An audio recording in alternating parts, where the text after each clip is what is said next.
High, সবাই কেমন আছো? আশা করি সবাই ভালো আছো, আমিও ভালো আছি। তো গুড মর্নিং। সকাল থেকে প্রচণ্ড বৃষ্টি হচ্ছে। তো কালকে 12:30 থেকে বৃষ্টি হচ্ছে। তো আমিও উঠে পড়েছি। এখন 8:30 বাজে। আমার গোপসোনা ঘুমাচ্ছে। গোপসোনাকে 9টার দিকে তুলবো। ও একটু ঘুমাক আধ ঘন্টা, আমি ততক্ষণ ঘরটার গুছিয়ে নিই। এই বিছনাটা আমি গুছিয়ে নিলাম। চলো আমাদের বাড়ির সামনে এতটা জল জমেছে, আমি তোমাদেরকে দেখাই। এখন তো জল নেমে গেছে, আরও জল ছিল, কোমর সমান জল। তো আমি ব্রাশটা করে নিই। ব্রাশটা করার পর ঘর ঝাড়ু দিই। ঘর ঝাড়ু দেওয়ার পর এবার স্নান টান করে নিলাম। তো স্নান টান আজকে একটু তাড়াতাড়ি করে নিয়েছি। তো এবার একটু চুল টুলগুলো আঁচড়ে নেবো। এটা আমার প্রতিদিনেরই কাজ, যেটা আমি একটু সেজে গুজে নিই সকালবেলা।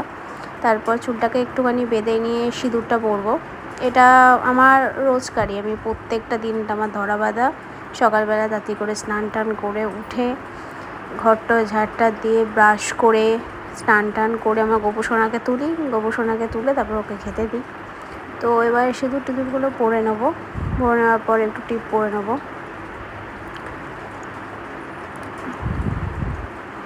টিপ পরে নেওয়ার পর একটু ঠোঁটে লিপ বাম লাগাবো। সকালবেলাটা একটু না সাজগুজ করলে একদমই ভালো লাগে না। তারপরে তো কাজ বাজ আছেই, একটু পারফিউমও মেরে নেবো তার সাথে সকালবেলা। তো এবার বলো আমায় কেমন লাগছে? পুরো সিম্পল আমার সাজ। আমার গোপসোনাকে তোলা হয়ে গেছে। আমার গোপসোনাকে এখন খেতে দেবো। সকাল সকাল দেবো আজকে বিস্কুট আর জল আপাতত। তো ও খেয়ে নিক। আর তার মধ্যে প্রচণ্ড বৃষ্টি হচ্ছে কালকে রাত্রির থেকে। এত বৃষ্টি হচ্ছে, বাইরে বেরোনোর মতন না। আর তার মধ্যে হাঁটু সমান জল। এখানে প্রচণ্ড বৃষ্টি হচ্ছে। তো কাদের কোথায় বৃষ্টি হচ্ছে একটু আমাকে কমেন্টে বলো। তো এবার আমি যাব ছাদে। আমার গোপসোনাকে খেতে দিয়ে আমি ছাদে গিয়ে পুজো দিতে যাবো। তো যাওয়া যাক, চলো। এই সিঁড়ি দিয়ে উঠছি। উঠেই আগে আমি সবার ফার্স্টে ওয়েদারটা দেখি। জাস্ট দারুণ লাগছে। বৃষ্টিটা তখন একটু বন্ধ হয়ে গেছে। তখন বাজে হচ্ছে 10টা। আমি তখন পুজো দিতে উঠেছি। তো এবার ঠাকুর ঘরের এটা আজকে কেউ খুলেনি, আমার শাশুড়ি মাও খোলেনি আজকে এসে। তো এবার আমি পর্দা সরিয়ে আগে সবার ফার্স্টে মাকে একটু ঢুকেই গেট খুলে আগে নমস্কার করি, মায়ের দর্শন নিই। তারপর বাকি কাজ ঠাকুর ঘরে যা যা থাকে। তো ওই ফুলগুলো যেগুলো দেখছো সেগুলো হচ্ছে সোমবারের ফুল। আমাদের সোমবার মঙ্গলবার ফুল আসে। তো আজকে বৃষ্টির জন্য উনিও দিয়ে যেতে পারেনি, প্রচণ্ড জলের জন্য।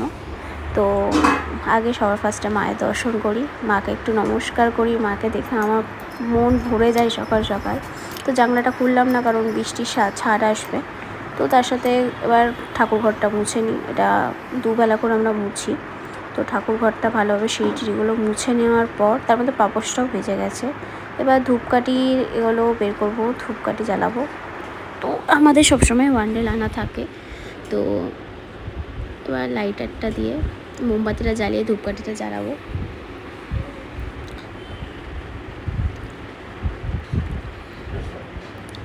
জ্বালানোর পর পুজোটা দেবো।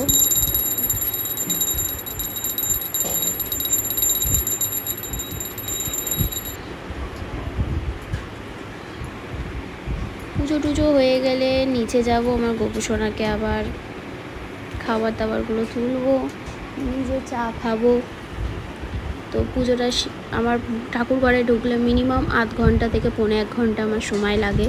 ঠাকুর ঘর গোছানো, সব কিছু করা, ঠাকুরকে খাওয়ার দেওয়া, ধূপকাঠি জ্বালানো, সব কিছু করতে করতে আমার মিনিমাম 1.25 ঘন্টা 1 ঘন্টা আমার সময় লেগে যায়। ঠাকুর ঘরে সকাল বলো বিকেল বলো এটা ধরা বাঁধা। পুজো শেষ করার পর আমি আবার একটু বসি, তারপর খাবার তুলি ঠাকুরে, তুলে তারপর ওপরে আসি। তো ওপরে চলে এসেছি। মা চা করেছে, আমি চা খাতে বসে গেছি, আমি আর আমার হাজব্যান্ড। ও একটু পরে খাবে, তো আমি আগে চাটা খেয়ে নিই, কারণ আমার খুব খিদে পেয়েছে। তখন বাজে 10:30। তো চলো বাই। সবার কেমন